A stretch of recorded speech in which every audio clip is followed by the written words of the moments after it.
হে তরুণিয়া নওজোয়ান যুবকেরা, হে আমার মুরব্বিয়ানেরা, বাবারা শুনে রেখে দিন না, বাবারা জেনে রেখে দিন না। মেনে নিলে কি হবে জানেন?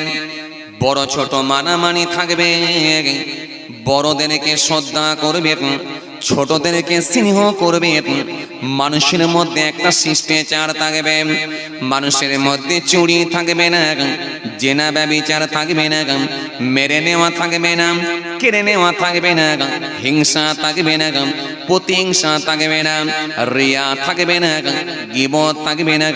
এই সমাজে অন্যায় কাজগুলো হবে না যদি আল্লাহর আইনকে পরিপূর্ণভাবে মেনে নেওয়া হয়।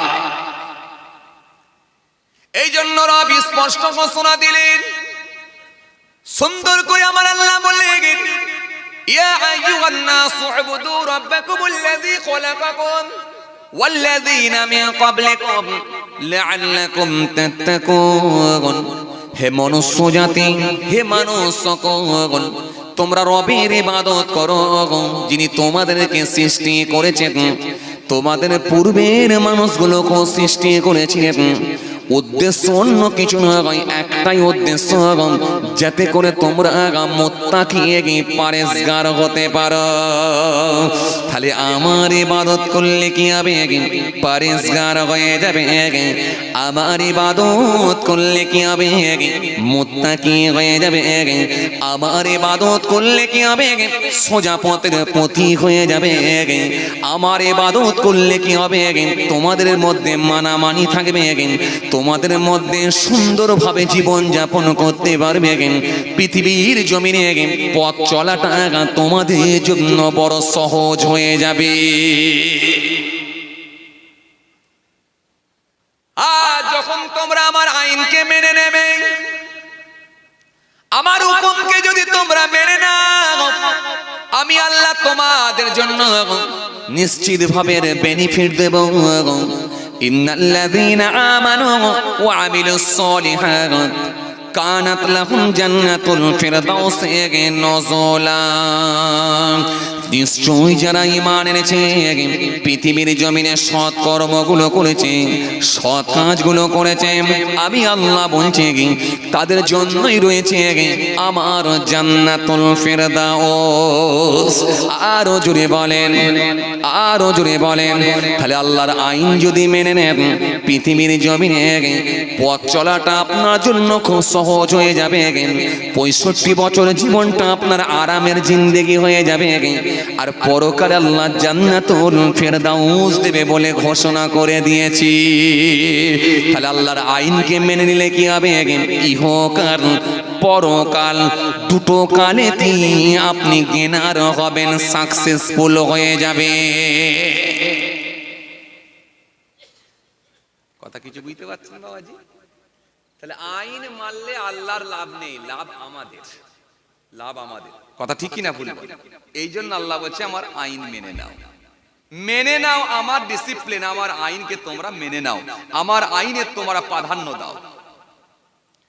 কিন্তু বড় দুঃখের সঙ্গে বলতে হয়, আমাদের সমাজে কিছু মানুষ আছে দেখবে এরা সরকারি আইনগুলো মেনে নেয়, দেশের সংবিধান মেনে নেয়, দেশের আইন এরা প্রাধান্য দেয়, দেশের ল এরা মেনে নেয়, সংবিধান মেনে নেয়, অথচ রবের আইন তারা মানে না। দেশের আইন মানে বাচ্চা যখন জন্মগ্রহণ করল, জন্ম সার্টিফিকেট বানানো হলো, বাচ্চা যখন একটু বড় হয়ে গেল, আর একটু বড় হলো, তার একটা আধার কার্ড বানানো হলো, আর একটু যখন বড় হলো তার একটা রেশন কার্ড বানানো হলো, আর একটু যখন বড় হলো নাবালক থেকে সাবালকের খাতায় পদার্পণ করলো। ওই সময় তার বাবাজি আমার ভাইরা পরিচয় পত্র ভোটার কার্ড বানানো হয়ে গেল। এই ডিসিপ্লিন, এই নিয়ম, এই সিস্টেম, এগুলো আমাদের প্রত্যেককে কিন্তু মেনে নিতে হয়।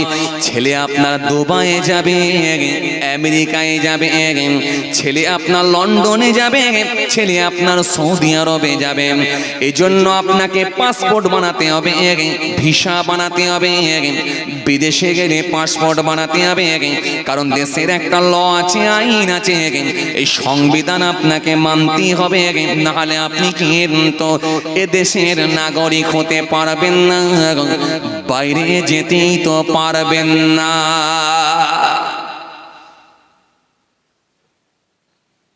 তরুণিয়া নওজোয়ান যুবকেরা,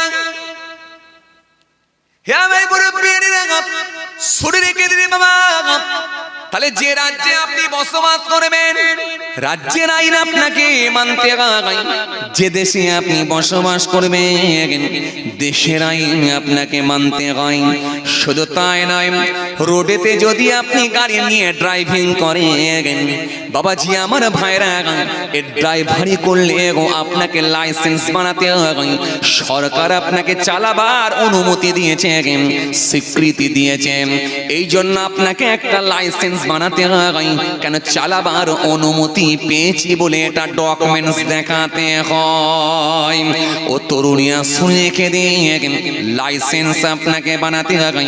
লাইসেন্স ছাড়া গাড়ি আপনি চালাতে পারবেন না, আর চালালে পুলিশ যদি আপনাকে ধরে তখন উত্তর দিতে কিন্তু আপনি পারবেন না।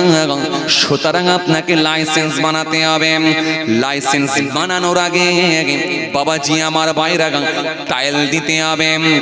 শুধু তাই নয়, যে গাড়িটা নিয়ে আপনি ড্রাইভিং করবেন, ওই গাড়ির প্রত্যেকটা পেপার আপডেট হতে হবে। আপনার ট্যাক্স আপডেট হবে, পলিউশন আপডেট হবে, ইন্স্যুরেন্স আপডেট হবে, সব কিছুকে আপডেট রাখতে হবে, নালে প্রশাসন আপনাকে হ্যারেস করবে, মোটা অঙ্কের ফাইনও দিতে পারে, কিংবা ছোট্ট একটা কেস দিয়ে লালবাজারে পাঠিয়ে দিতে পারে। এই লাইসেন্স করলে কি হবে? রোডের ওপর দিয়ে আপনি যখন গাড়ি চালাবেন, ড্রাইভিং করবেন, রাস্তায় চলতে গেলে সিস্টেম, ডিসিপ্লিনটাও আপনাকে শিখিয়ে দেওয়া হবে। এই জন্য লাইসেন্স যখন করা হয়, যখন আপনি ট্রায়াল দিতে যাবেন, তার আগে আপনাকে সেই ট্রেনিং গুলো দিয়ে দেওয়া হয়। রাইট সাইডে গেলে কি করতে হয়, লেফট সাইডে গেলে কি করতে হয়, চৌরাঙ্গি মোড়ে সামনের দিকে যেতে গেলে কি করতে হয়, ওপরে লাল বাতি জ্বলে গেলে কি করতে হয়, সবুজ বাতি জ্বলে গেলে কি করতে হয়, গ্রিন বাতি জ্বলে গেলে কি করতে হয়, ইয়েলো কালারের বাতি, হলুদ কালারের বাতি যখন জ্বলে যায়, ওই সময় কি করতে হয়। এই লাইসেন্স করার আগে এই সিস্টেমগুলো আপনাকে শিখিয়ে দেওয়া হয়, যাতে করে পথ চলাটা আপনার জন্য খুব সহজ হয়ে যায়। কথা ঠিক তো না ভুল বলে? হ্যাঁ, এগুলো আপনাকে শিখতে হবে, নালে রোডের উপর গাড়ি চালাতে পারবেন না। লাল বাতি জ্বলে গেল, গাড়ি দাঁড়িয়ে গেল, সবুজ বাতি জ্বলে গেল, গাড়ির ফাঁস গিয়ার লাগানো হলো, আর যখন ইয়েলো কালারের বাতি জ্বলে গেল, তখন প্রস্তুতি নেওয়ার জন্য সময় দেয়া গেল, যাবে না দাঁড়াবে, কি করবে। তাহলে তিনটে বাতির আলাদা আলাদা কাজ, এগুলো আপনাকে জানতে হয়। লাল বাতি জ্বলে গেলে যদি গাড়ি চালিয়ে দেওয়া হয়, চৌরাঙ্গি মোড়ে অন্য লাইন থেকে গাড়ি এলে অ্যাক্সিডেন্ট হয়ে যায়, প্রশাসন এসে আপনাকে লাইসেন্স কেড়ে নেয়, আর একটা ছোট্ট কেস দিয়ে যে আপনাকে লালবাজারে পাঠিয়ে দেয়। কেন? সিস্টেম ভঙ্গ করেছেন। এই জন্য রব বললেন, শোনো, তুমি আমারও হুকুম মানবে, আমি আল্লাহ বলি শোনো, আমারও কিছু নির্দেশ আছে, আমারও কিছু ডিসিপ্লিন আছে, এগুলো তোমাদের মানতে হবে। এক নাম্বার কি? নাম্বার 1, বুনিয়াল ইসলাম আলা খামসিন, শাহাদাতুল্লাহ ইলাহা ইল্লাল্লাহ ওয়া আন্না মুহাম্মাদান আবদুহু রাসূল, ওয়া ইকামিস সালাত ওয়া ইতাইজ যাকাত ওয়াল হজ্জ ওয়া সাওমি রমাদান, মুত্তাফাকুন আলাইহি। হাদিসটা বুখারী মুসলিমের। এই হাদিসের মধ্যে আমার নবী বললেন 5টা কথা। এক নাম্বার হলো ঈমান, দ্বিতীয় নাম্বার হলো সালাত, নামাজ, সালাত, 3 নম্বর কি ওয়া ইকামিস সালাত ওয়া ইতাইজ যাকাত, 3 নম্বর হলো যাকাত, ওয়াল হজ্জ, 4 নম্বরে হজ, 5 নম্বর সাওমে রমাদান, 5 নম্বরে হলো রোজা। এই ইসলামের বুনিয়াদ হলো মোট 5টা। তবে নামাজ, রোজা, ঈমান এটা সবার জন্য করে যান, তবে হজ আর যাকাত সবার জন্য নয়, তাহলে এটা কিন্তু বাদ দেওয়া যাক। তবে নামাজ, রোজা, ঈমান এটা সবার জন্য করে যান। আল্লাহ বলেন শোনো, 1 নম্বরে কি বিশ্বাস, এটা ঈমান। এই ঈমান কি? ঈমান হলো বিশ্বাস। ঈমান অন্য কিছু নয়, ঈমান সোনা নয়, রূপা নয়, লোহা নয়। ঈমান হলো বিশ্বাস। কিসের উপরে বিশ্বাস? আমানতু বিল্লাহি ওয়া মালাইকাতিহি ওয়া কুতুবিহি ওয়া রাসূলিহি ওয়াল ইয়াউমিল আখির ওয়াল কদরি খায়রিহি ওয়া শাররিহি মিনাল্লাহি তাআলা ওয়াল বা'থি বা'দাল মাউত, এগুলোর উপরে বিশ্বাস।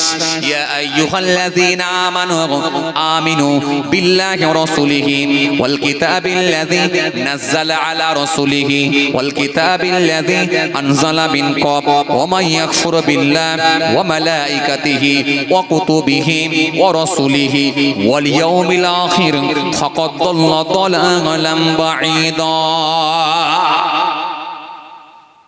বিশ্বাস, এই বিশ্বাসের নাম হলো ঈমান। কথা বুঝতে পারছেন না? আল্লাহর কসম, আমল যদি পাহাড় থাকে কিন্তু বিশ্বাসের জায়গায় যদি আপনার অ্যাক্টিভ না হতে পারেন, তাহলে ঈমানের জায়গায় যদি আপনার নষ্ট হয়ে যায়, তাহলে কিন্তু লোকটা জান্নাত পাবে না।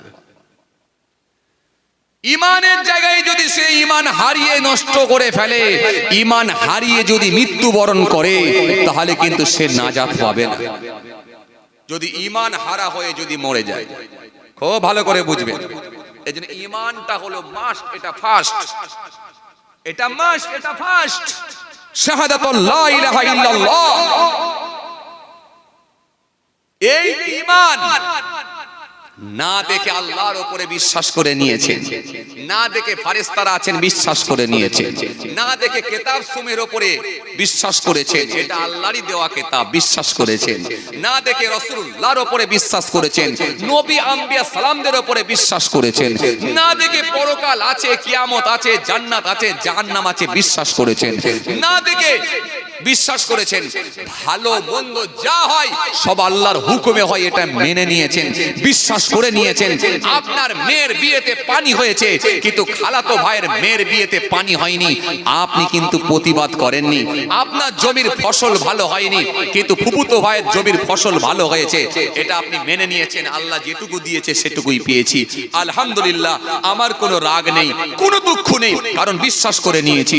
আপনি প্রতিবাদ করেননি, কোনো কটু কথা বলেননি, কোন আল্লাহ সম্পর্কে বেফাস মন্তব্য করেননি। ঈমানের জায়গায় আপনি অ্যাক্টিভ ছিলেন, এটা হলো ঈমান। কিছু বুঝতে পারছেন কথা? কথা বুঝতে পারছেন? এটা হলো ঈমান।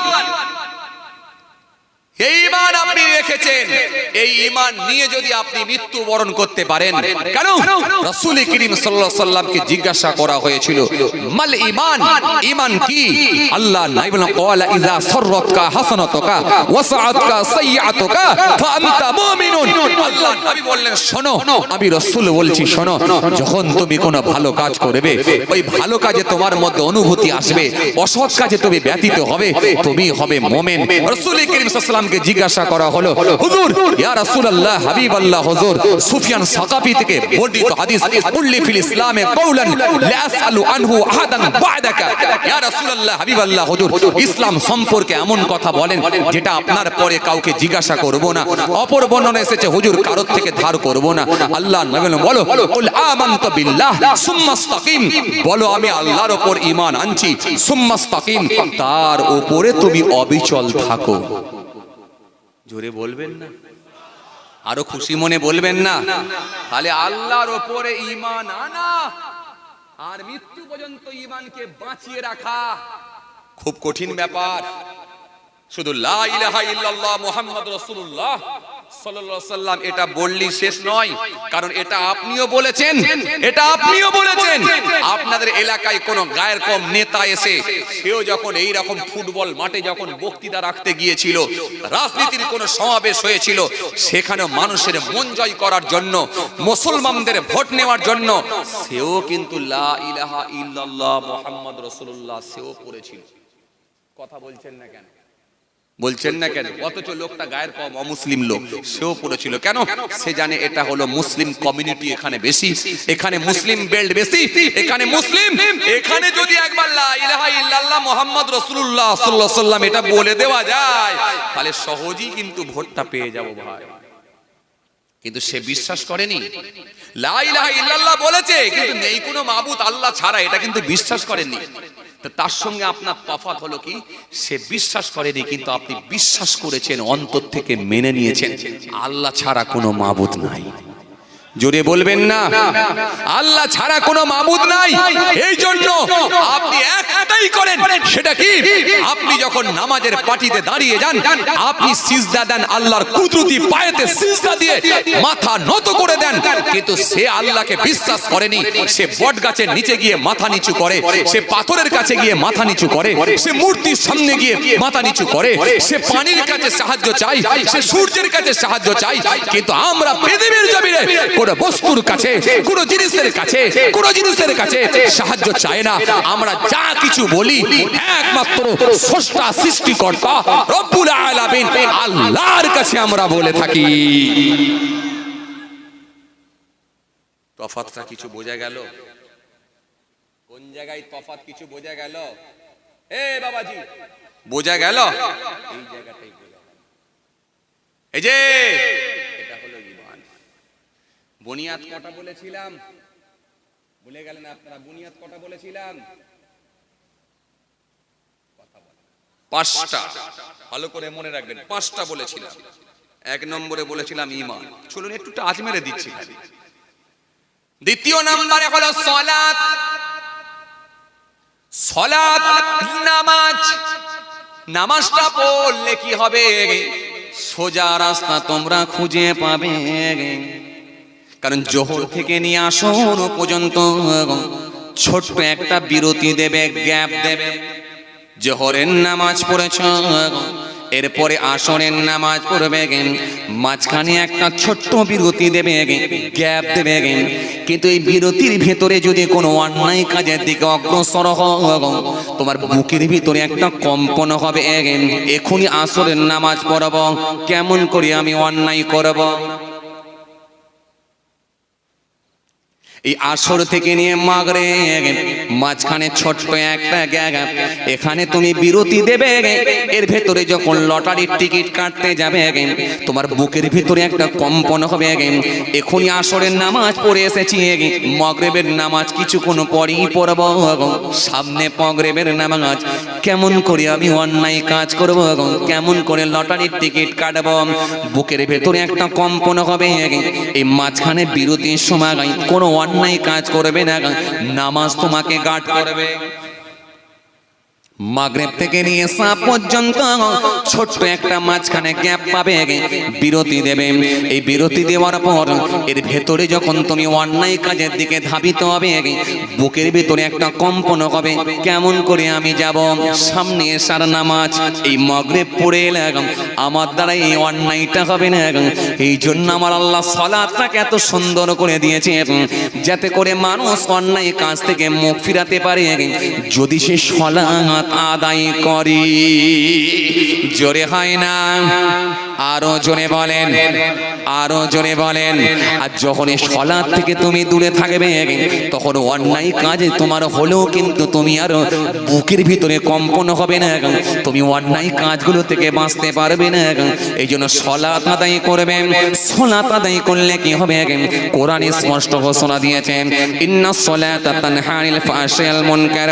নিশ্চয় নামাজ, নিশ্চয় সালাত, নিশ্চয় নামাজ সমস্ত রকমের পাপ কর্মগুলো থেকে, সমস্ত রকমের গুনাহ থেকে মানুষকে বাঁচাবে, দূরে রাখবে। কিছু বুঝতে পারছেন কথা? হ্যাঁ, তাহলে এবারে আসেন আসলে জায়গায় যাই, ধর্ম মানলে কাদের লাভ?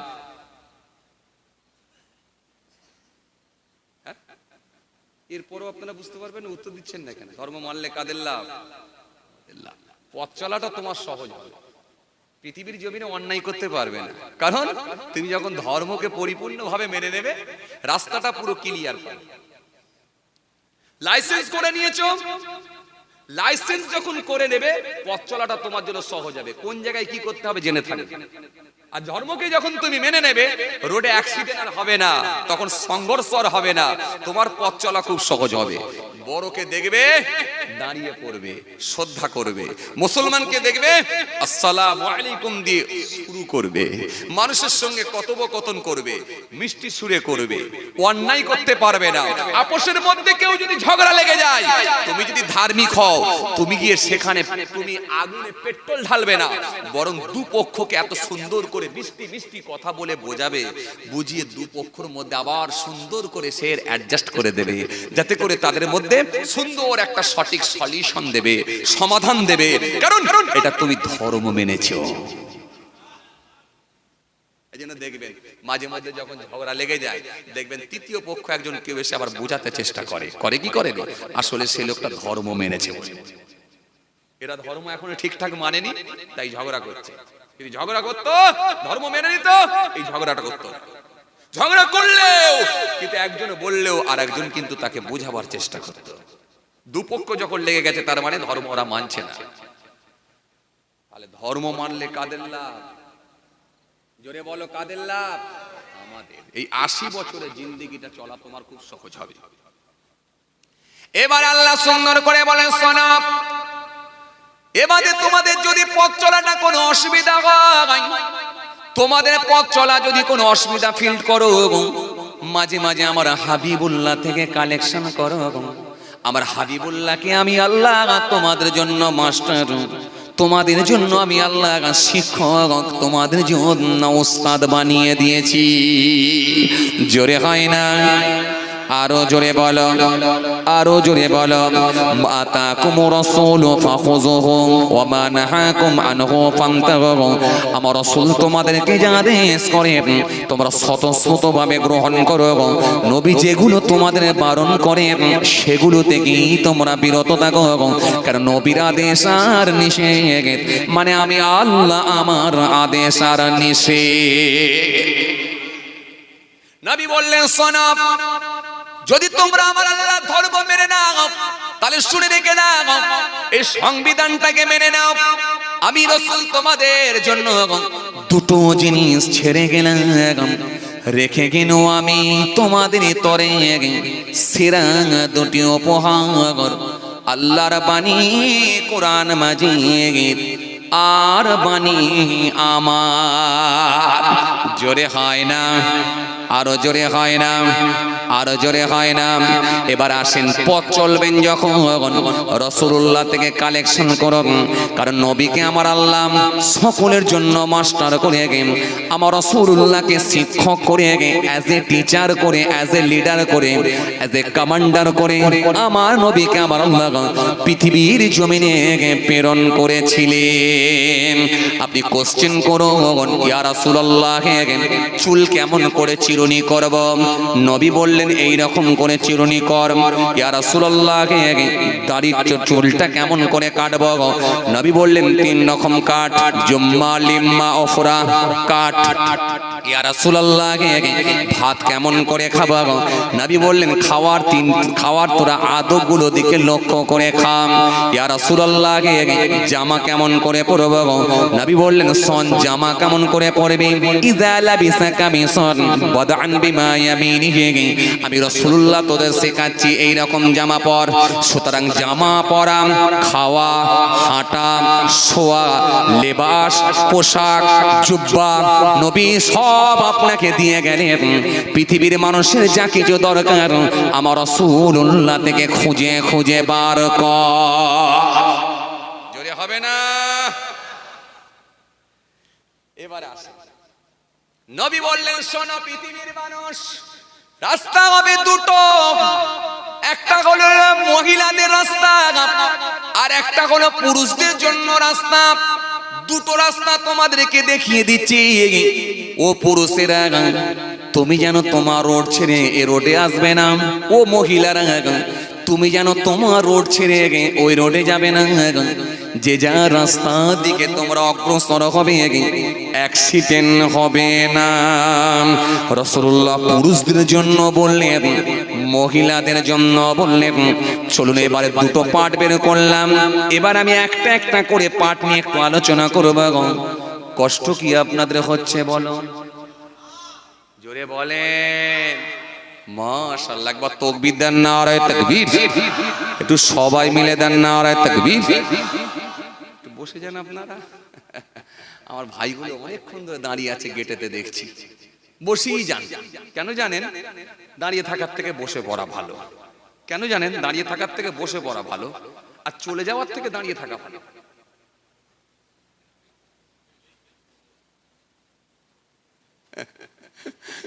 আসেন, চলেন এবার আমি নবী থেকে একটু ধার করে নিই, করে আপনাদেরকে খালি বুঝিয়ে দেবো ব্যাস। তবে আমি প্রথমে কি বলেছিলাম, খুব কমন কথাবার্তাগুলি বলবো, কারণ একবার নয় বারবার শুনেছি। নতুন কিছু না, শুধুমাত্র জাস্ট খালি একটু মনে করিয়ে দেওয়া, স্মরণ করিয়ে দেওয়া, একটু রিপিট করে দেওয়া। কুরবানির বাজারে দেখেছেন না আপনারা, মাঝে মাঝে মাঝে মাঝে কাটারিগুলোকে একটু ধার দিতে হয়, ছুরিগুলোকে একটু ধার দিতে হয়। কেন বলেন তো?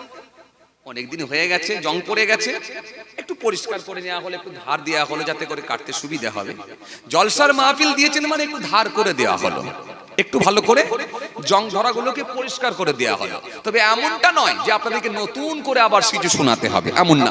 সব জানা আছে, একটু জাস্ট খালি একটু ধার করে দেওয়া হচ্ছে, একটু মাঝে মাঝে মরিচাগুলোকে পরিষ্কার করে দেওয়া। আসে, এবার রাসূলুল্লাহ দুটো লাইন দেখিয়ে দিলেন। একটা হলো পুরুষদের জন্য আর একটা হলো মহিলাদের জন্য। দুটো রোড আমার নবী দেখিয়ে দিয়েছেন। মহিলাদের রোডটা আমার নবী বললেন, হে দুনিয়ার মেয়ে মানুষেরা, তোমরা কি করবে? আমি রাসূলুল্লাহ তোমাদের জন্য মাত্র চারটে কাজ দিয়ে যাচ্ছি। এক নম্বরে কি? আল মারআতু ইযা সাল্লাত খামসাহা ওয়া সামাত শারহা ওয়া হাসানাত ফারজাহা ওয়া তাদবালাহা ফালতাদখুল মিন আইয়াবওয়াবিল জান্নাতিস সাত। রাসূলুল্লাহ বললেন মাত্র চারটে কাজ করবে। এক নম্বরে কি? আল মারআতু ইযা সাল্লাত খামসাহা, মহিলা পাঁচ ওয়াক্ত নামাজ পড়বে। ওয়া সামাত শারহা, রমজান মাসে রোজা রাখবে। ওয়াহাসানাত ফরজাহা, নিজের শরীরকে ঢেকে রাখবে, আবৃত করবে, পর্দা করবে, ঢেকে রাখবে। ওয়াতাদবালাহা, যাদের বিয়ে শাদী হয়েছে স্বামীর মন জয় করবে, স্বামীর সন্তুষ্টি অর্জন করবে, যে কোনো ভাবে স্বামীকে খুশি করে ফেলবে। যদি এই চারটে কাজ করে নিতে পারো, আমি রাসূলুল্লাহ বলি আমার আল্লাহ জান্নাতের দরজাগুলো খুলে দিয়ে বলবেন, যে দিক দিয়ে ইচ্ছা প্রবেশ করো। আস্তে সুবহানাল্লাহ হলো না? বুঝতে পেরেছি। বউ যাবে মানে আপনি খুশি নন, কেস আমি ধরে ফেলেছি। তার মানে বউ যাক এতে খুশি নয়। কি বিপদে পড়েছি, তো তোমারই বউ গো ভাই, তোমার বউ গেলে তুমি খুশি নয়? আরে বউ তোমাকে পাঠাবো, একটু পরে পাঠাচ্ছি, বউ আগে যাক না, অসুবিধে কি আছে? কি বিপদে পড়েছি। দেখো চাচা মাথা লাড়ছে, দাদু মাথা লাড়ছে, তার মানে দাদি আগে যাক, এটা দাদু মেনে নিয়েছে। দাদু মাথা লাড়ছে, তার মানে দাদিমা আগে যাক, অসুবিধা নেই। কিন্তু এই ভাইগুলো ভাবিকে আগে পাঠাতে চাই না। একটু জোরে বলেন না সুবহানাল্লাহ, একটু খুশি মনে বলেন না সুবহানাল্লাহ। মাশাআল্লাহ মাশাআল্লাহ। তাহলে কটা কাজ?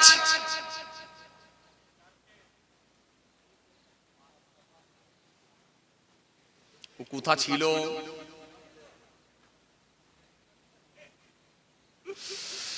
খুব ভালো লেগেছে, আলহামদুলিল্লাহ। চলে, এই হাদিসটা কিন্তু খুব কমন হাদিস।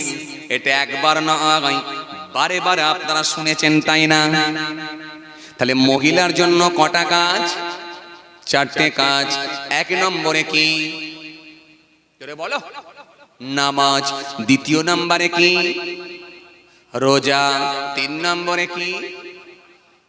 পর্দা, দেহ ঢাকা। চার নম্বরে কি? স্বামীর খেদমত। ওটা খুব ভালো করে বলছে। হায় হায়, যে রাত 12টা পর্যন্ত ক্লাব ঘরে ক্যারাম বোর্ড খেলে মাঘ মাসের ঠান্ডা ঘরে এসে বউকে বলছে এই তরকারি গরম কর। বউ বলছে এই মাত্র একটু শুয়েছি, শ্বশুর শাশুড়িকে খেতে দিলাম, বাচ্চাটাকে ঘুম পড়ালাম, এই একটু শুয়েছি, গ্যাসের ওপরে তরকারি বসানো আছে, তুমি একটু গ্যাসটা ধরিয়ে গরম করে লাও না। বলে এই বেশি কথা বলবি নি, হুজুরের মুখে শুনলি না স্বামীর সেবা করলে তবে জান না।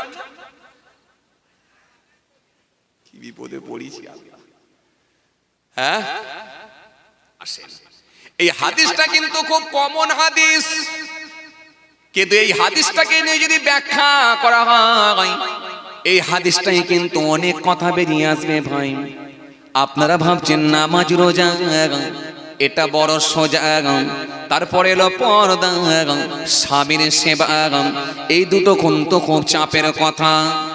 খুব কঠিন না? খুব কঠিন না? চাপের কথা। এবার আপনাকে একটুখানি বলবো, বলবেন হুজুর ভাইজান বাবাজি এই হাদিসটা আমরা বারবার শুনেছি, নতুন কি হলো? না নতুন নয়, পুরাতন। তবে আপনাকে আমি বলবো এই হাদিসটা যদি ব্যাখ্যা করা হয় এর লম্বা অনেক, এটা অনেক লম্বা হয়ে যাবে। এই হাদিসটা কিন্তু আপনি যদি ব্যাখ্যা করেন এই হাদিস থেকে আপনি অনেক কিছু জানতে পারবেন। এবার আপনাকে যদি বলি পর্দা, আপনি বলবেন এটা আমরা জানি, কিন্তু যদি জিজ্ঞাসা করি কতটা পর্দা করবে সেটা কিন্তু আপনি বলতে পারবেন না। কথা বলেন, এই আমার দিকে তাকান, পারবেন? একটা মহিলার জন্য কতটা পর্দা জানেন? জানেন না? একটা পুরুষের জন্য কেমন পর্দা জানেন? বলো বলো। জানেন না? জানেন না? একটা পুরুষের জন্য কতটা পর্দা, একটা মহিলার জন্য কতটা পর্দা, এটা কিন্তু আপনারা জানেন না। খালি জেনেছেন পর্দা করো পর্দা করো, এটা জানেন, কিন্তু একটা মহিলাকে কেমন পর্দা করতে হবে সেটা কিন্তু আপনারা জানেন না। এরপরে কি স্বামীর সেবা, এটা খুব ভালো করে মন দিয়ে শুনেছেন, কিন্তু সেবা আগে হবে না আগে বিয়ে হবে কোনটা?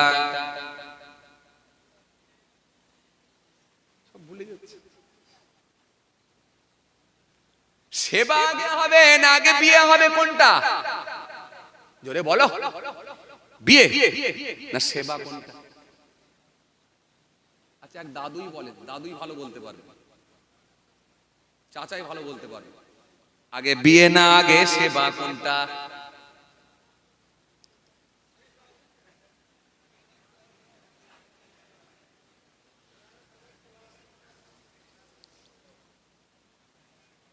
ঘুম পাচ্ছে নাকি আর? এই দাঁড়াও, এখন ঘুম কোথায় যাবে? ঘুম ধরে নাকি? প্যান্ডেলের ভেতরেই ঢুকবে না ইনশাআল্লাহ ঘুম। একবার তাকবীর দেন না, আরে তাকবীর।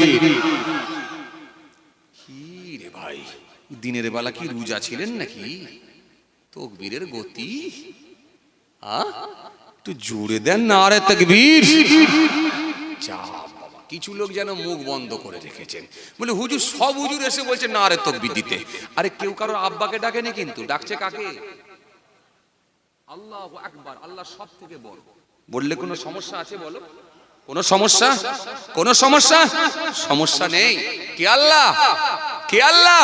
আল্লাহু লা ইলাহা ইল্লাহু, আল্লাহ তিনি ছাড়া কোনো মাবুদ নাই। আল হাইয়ুল কাইয়ুম, তিনি চিরস্থায়ী চিরজীবী ছিলেন, আছেন, থাকবেন। লা তাখুযুহু সিনাতুন ওয়ালা নাওম, যিনি তন্দ্রা নাই, ঘুম নাই, বিশ্রাম নাই, আরাম নাই, সব বিষয়ে যিনি অবগত, সেই আল্লাহকে ডাকছি। সুতরাং জোরে হবে না আস্তে হতে পারে। কাকে কোন দিক দিয়ে আল্লাহ জান্নাত দেবে সেটা আল্লাহই ভালো জানে। কথা ঠিক কিনা বল বলেন? কেউ নেকির পাহাড় নিয়ে গেলেও বলতে পারবে না আমি জান্নাতে যাব। কোন কাজে যদি আমার আল্লাহ অপছন্দ করেন, হতে পারে সেটাই তার জাহান্নামায় যাবার কারণ হতে পারে।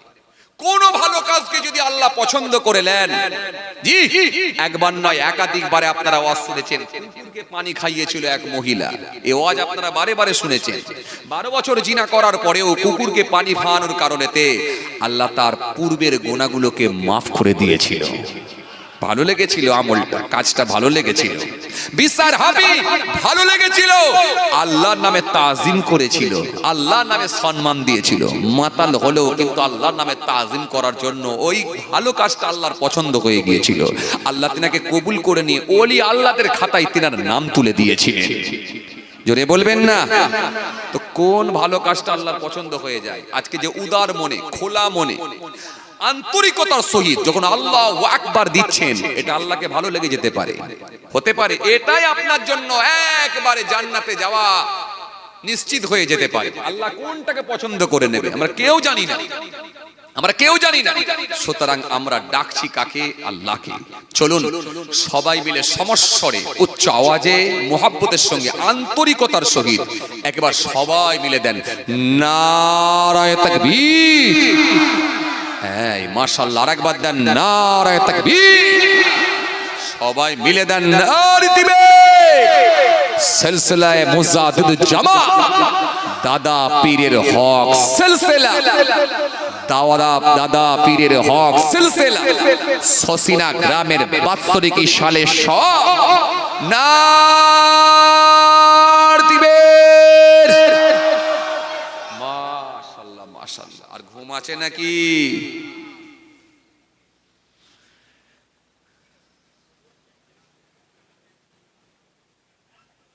আলহামদুলিল্লাহ আলহামদুলিল্লাহ।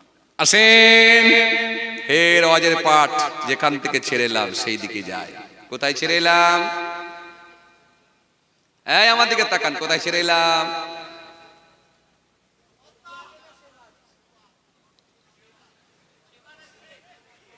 জনসেবায় নিয়োজিত। কি বলেন আপনারা? হ্যাঁ, রাজনীতির নেতারা এসে বলছে আমরা সেবায় নিয়োজিত। কথা বলেন, সবসময় মানুষের সেবা করার জন্য আছি। যে গাড়িটা চাপছে গাড়িটায় 52 লাখ টাকা, ওরা বলছে মানুষের সেবা করি। হাই রে হাই, যে তবে নেই মামার থেকে কানা মামা ভালো, নিয়ে চালাতে হবে বলো। আসেন, আর কিছু বলছি না ভাই, কি করবেন? নেই মামার থেকে কানা মামা। চলেন তাকান, খেয়াল করেন ভাইরা আমার, আসেন খেয়াল করেন, লক্ষ্য করেন। তাহলে আগে বিয়ে না আগে সেবা, কোনটা? তুই বুড়ো লোক, তুমি বলবে সেবা আগে? কি লোক ভাই, বিয়ে করার আগে সেবা কি করে নেবে? রং নাম্বার হলো না? 10টা নাম্বার খুব ভালো করে মারতে হবে, নালে ফোন অন্য জায়গায় লাগবে, ফোন অন্য জায়গায় লাগবে। হ্যাঁ, ফোন অন্য জায়গায় লাগবে।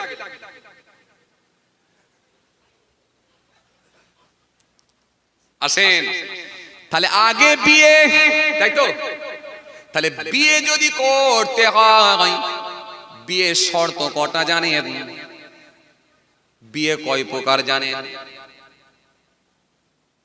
এই খুব ঠান্ডা বেড়ে না, উত্তর দেবেন। জানা থাকলে উত্তর দেবেন, না জানা থাকলে জেনে নেবেন।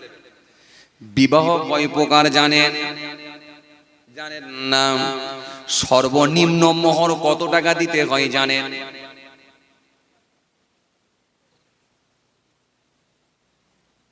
জানেন না? বিয়ে কয় প্রকার জানেন না? আইয়ামে জাহেলিয়াতের যুগে কয় প্রকারের বিবাহ ছিল জানেন? জানেন না? চলুন বিয়ের পাঠ রাখলাম, এবারে আসেন আগে বিয়ে না আগে দেখাশোনা কোনটা?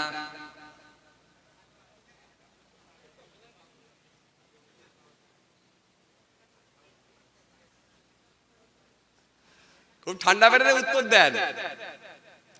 আগে বিয়ে না আগে দেখাশোনা? দেখাশোনা।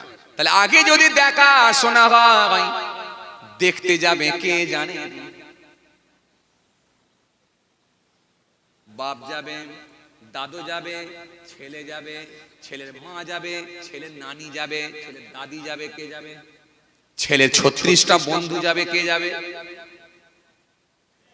12টা বন্ধু কে যাবে?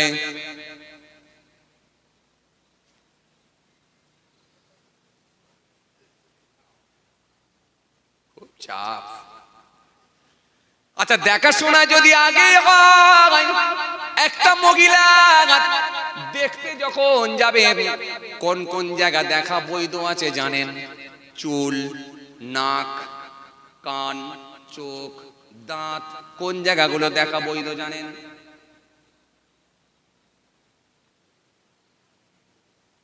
বিয়েওয়ালার লোক একটাও নেই নাকি এখানে? উত্তর দেয় নাকি?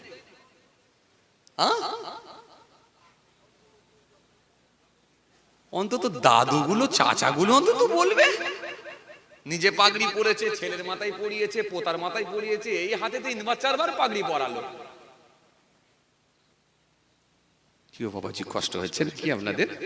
মাশাআল্লাহ, একটু মাঝে মধ্যে আপনার সঙ্গে একটু জাস্ট খালি আমার ভাইগুলোর সঙ্গে একটু মাঝে মাঝে একটু মজা করে বলছি, কেন জানেন? রাত অনেকটা গড়িয়ে গেছে, আর রাত 12টা থেকেই তো খেলা শুরু। কথা বলছেন না কেন? আর দম তো শেষ মাঠে দেখাতে হয়, কথা বলছেন না কেন? কোয়ার্টার ফাইনালে সে তো প্লেয়ার নাবলি ছুটবে যেন ঘোড়া ছুটছে, কথা বলেন। কিন্তু ফার্স্ট মাঠ খেলেছে, হ্যাঁ, তখন তো সন্ধ্যার রাত।